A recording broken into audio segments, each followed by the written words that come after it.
रात के पहर में हरिया खेत की ओर चला। उसके कदम धीमे और मन उथल पुथल में था। गांव की नींद में कोई भी उसकी हलचल ना समझ पाए। वो एक विशाल खेत पर पहुंचता है, जहां कूटे हुए डालों की छाव और चांदनी में लहराते लौकी के पौधे अर्ध छाया में दिखते हैं। ठाकुर का किला सा घर पास में टिका है। हरिया अपने मन में ही बोलता है और ठंडी सांस लेता है। ये बीज नहीं, ये उम्मीद है। माँ भगवती, मैं लौट कर आऊंगा।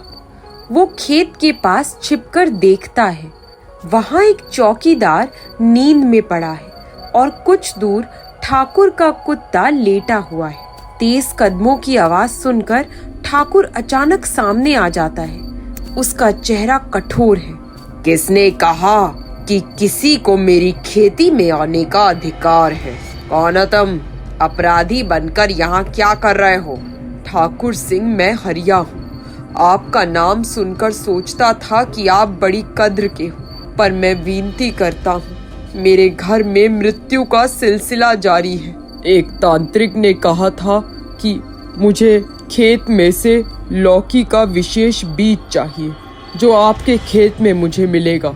मैं माँ और पत्नी के लिए आया हूँ, आशा लेकर। हरिया, तुम्हारी जैसी कई कहानियां मैंने सुनी है। लोग मुझसे कुछ मांगने आते हैं और फिर दूसरे दिन उनके चेहरे पर आशा की जगह कुछ और दिखता है। क्यों मैं मदद करूं? ठाकुर जी, आपकी खेती से कुछ मांग रहा हूँ, दान मांग रहा हूँ। बस बीज दे दीजिए, मैं ले लूंगा और वापस आकर पूरा मान सम्मान दूंगा। मेरी माँ बूढ़ी है, वो हर रोज डर से कांपती है। ठाकुर कुछ देर शांत रहता है। उसकी दया का क्षण अचानक आता है, पर उसके शब्द कठोर हैं। ठीक है, अगर तांत्रिक का सच है और अगर इससे तुम्हारे घर को राहत मिलती है तो मैं दे दूंगा, पर एक शर्त पर। तुम्हें मुझे वचन देना होगा कि खेत की कोई चीज कभी चोरी नहीं की जाएगी। ठाकुर जी, मैं आपके सम्मान की गारंटी देता हूँ। मैंने चोरी करने की कभी सोची भी नहीं। बस बीज दे दीजिए।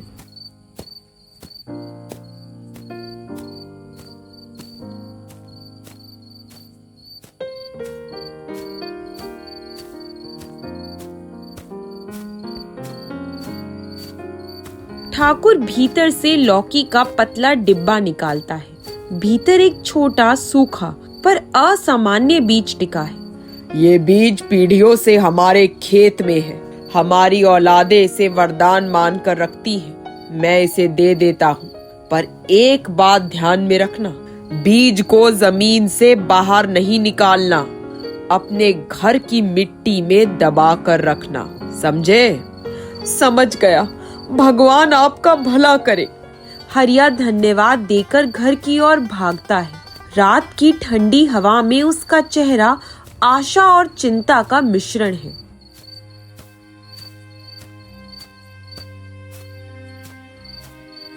सूर्योदय से पहले हरिया वापस तांत्रिक के पास पहुंचा। पूरे गांव के भाग्य का भार उसके कंधों पर था।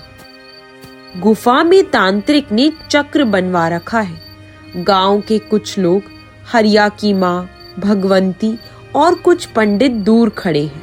तांत्रिक मंत्रोच्चार करता है। अब बीज को वही मंत्र देना होगा जो उसने सदियों से सुना। इसे तुम मिट्टी में दबाओ और आसपास शुद्ध जल तथा 14 प्रकार के पुष्प चढ़ाओ।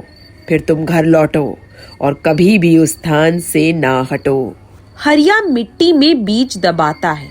तांत्रिक मंत्र जपता है और आग की लौ ऊंची होती है। भगवंती अपनी आंखें बंद कर लेती है। हे ईश्वर, हमारी पीड़ा मिटा दे। तांत्रिक अपने अंतिम शब्द बोलता है। अब घर पर मृत्यु की बहुत दिनों तक छाया नहीं पड़ेगी, पर सुन लो, यदि ये बीज किसी कारण से किसी दूसरे हाथ में जाएगा या मिट्टी खोली जाएगी तो श्राप पहले से और भयानक रूप से लौटेगा। समझो जैसे एक कटी हुई डोरी फिर लिपटकर ताजा चोट देगी। हरिया अपने कंधे झुकाता है और तोते की तरह बोलता है। हम समझ गए गुरुदेव, मैं खुद चौकन्ना रहूंगा। तांत्रिक ने हरिया और उसके परिवार को आशीर्वाद दिया और तीनों धीरे धीरे गांव की ओर लौटे।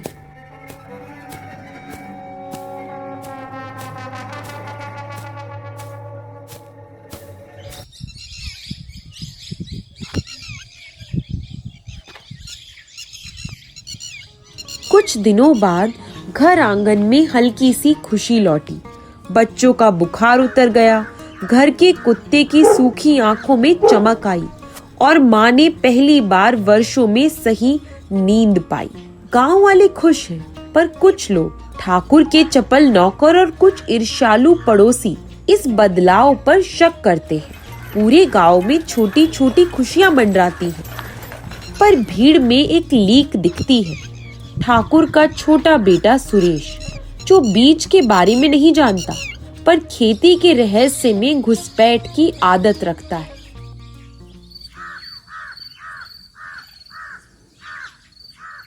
रातों रात खेतों में घूमता है, उसकी आंखों में लालच झलकता है। किसी ने कहा था कि ठाकुर ने विशेष बीज किसी गरीब को दे दिया। ये विचार उसके लिए नाग सा बन गया। सुरेश अपने मित्र से फुसफुसाता है, कहाँ रखा है खास बीज? अगर मैं उसे ढूंढ लूं तो सोचो, ठाकुर का सारा मान सम्मान मेरे पास होगा, मैं ही सब कुछ संभाल लूंगा। उसका दोस्त जवाब देता है, पर किसी ने कहा था ये बीज पवित्र है। माँ बाप की मान्यताओं का तो सोचो। किसे परवाह है, मुझे मेरा हिस्सा चाहिए। गांव के कुछ लोग आशा में जुटे हैं। हरिया के घर में खुशियां लौट आई हैं, पर हरिया के चेहरे पर अब भी बेचैनी कायम है। वो रोज बीज की जगह पर जाता है और उसे छुपा छुपा निहारता है। अंधेरी रात में कुछ ऐसा हुआ जिसे गांव कभी नहीं भूलेगा। सुरेश अपने कुछ साथियों के साथ खेत में घुसता है।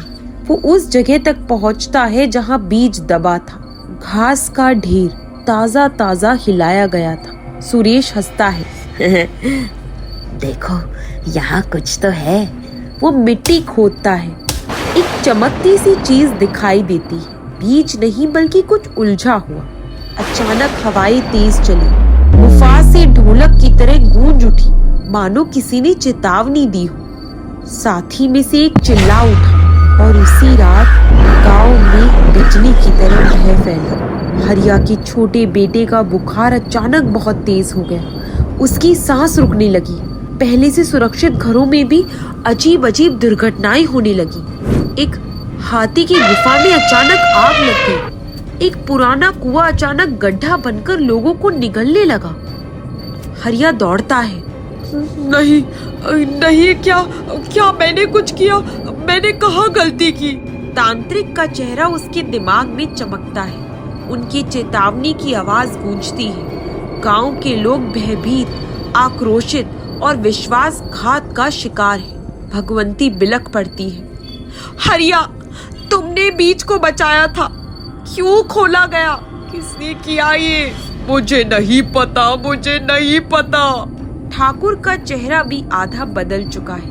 उसके अंदर शर्म और भय का मिश्रण है। सुरेश, जो बीज उपजाने आया था, अब गांव के सामने खड़ा है।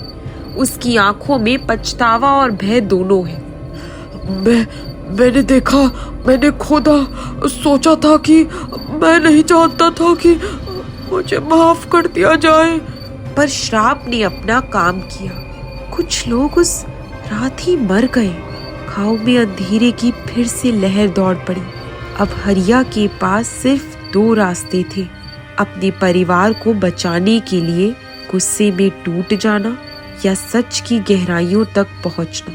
उसने दूसरा चुना। मैं जो हुआ उसका हिसाब लगाऊंगा।